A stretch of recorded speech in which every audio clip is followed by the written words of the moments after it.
I think it's safe to say that Ferrari, yes, have questionable strategies and the drivers are suffering because of that.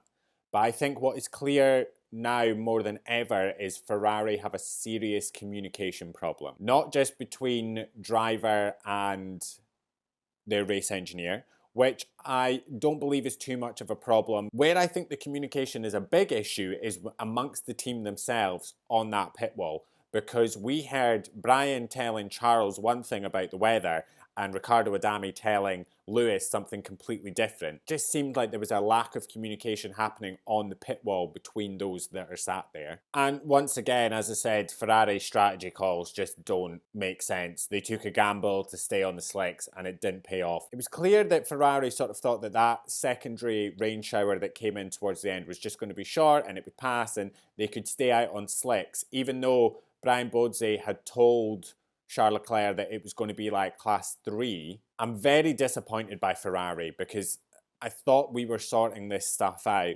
and they came into this season and there was such a hype around them. They had an incredible driving pairing. There was so much hype around this car, and they've come out of this first race and I actually think they're a little bit of a laughing stock. Like, they look to be a bit of a joke. They are 7th in the standings. They're behind Sauber. Like, in what world does that make sense? I'm going to need Ferrari to pull it together, to be quite honest, and sort it out, because that was painfully bad to watch.